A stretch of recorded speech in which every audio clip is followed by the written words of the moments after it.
Today we're taking a look at one of the most important parts of any knife, the blade shape. So go ahead and get your biased opinions fired up. Let's dive in.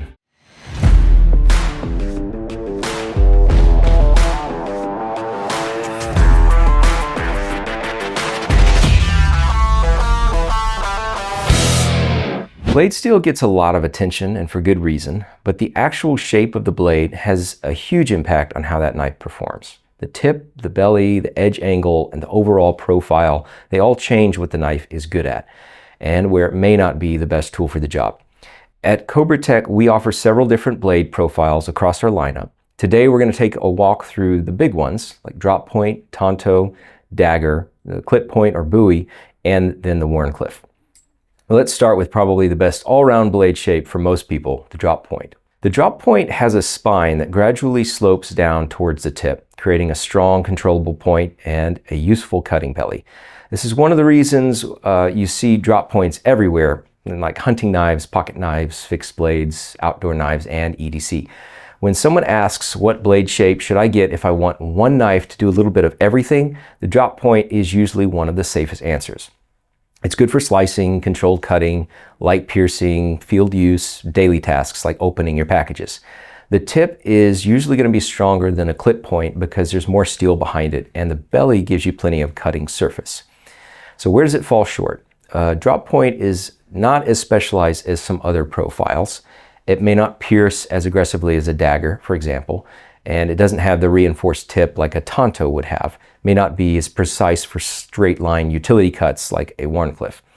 But that's also the point. It's a balanced profile. It's dependable as a middle ground, and it's a great choice for someone who wants one knife to handle a wide range of everyday tasks. All right, next is the tanto. The tanto shape is inspired, of course, by Japanese blade design, though the modern American tanto has developed its own distinct identity. What most people recognize today is the angular tip with a strong secondary point and a reinforced front end. The big advantage of a tanto is going to be tip strength. That angular geometry leaves a lot of material near the point, which makes it a great option for harder use tasks where you want more confidence in the tip. It also gives the knife a very distinct tactical look.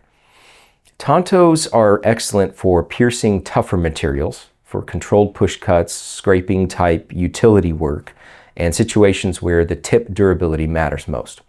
So for people who like a blade that feels strong and is purpose-built, the tanto is going to be a great choice. The downside is going to be slicing, because a tanto usually has less continuous belly than a drop point or clip point.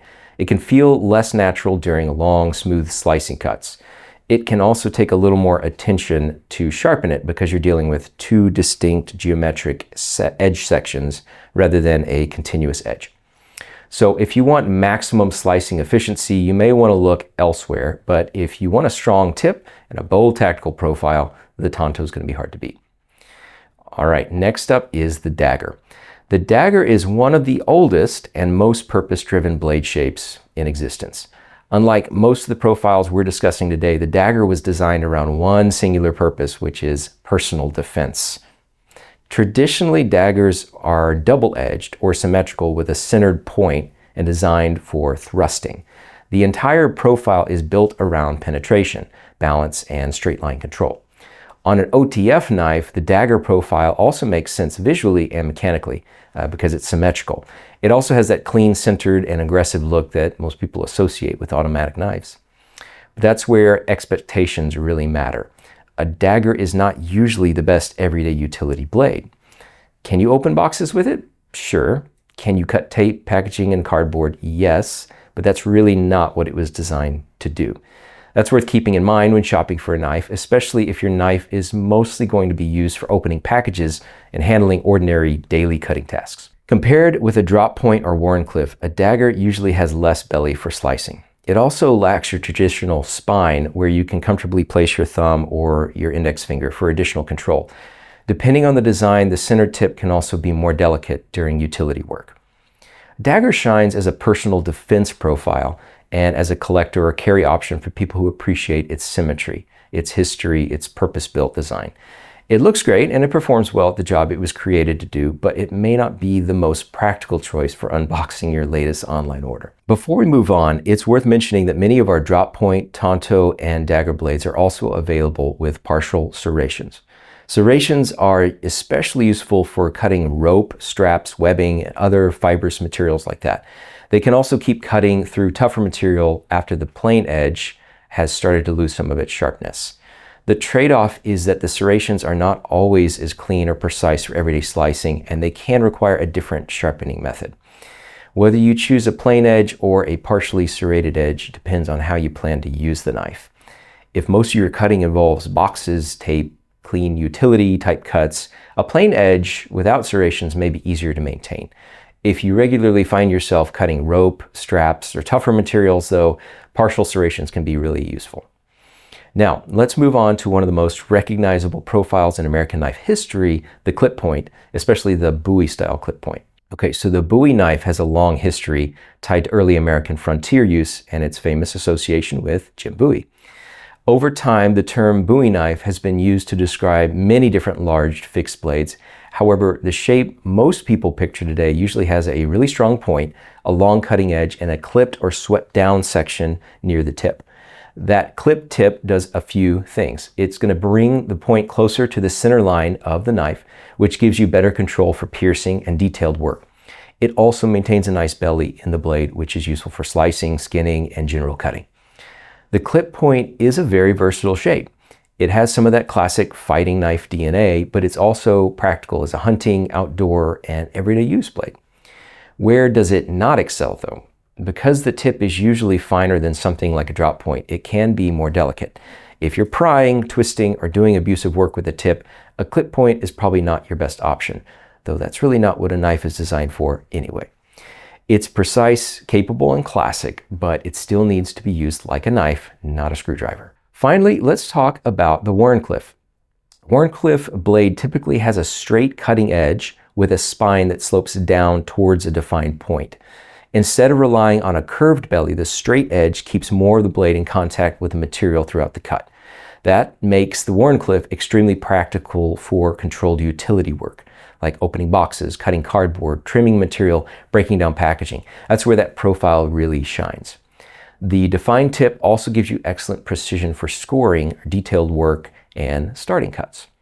For everyday carry, the Wharncliffe is often underrated because it handles many of the tasks people actually use their knives for exceptionally well.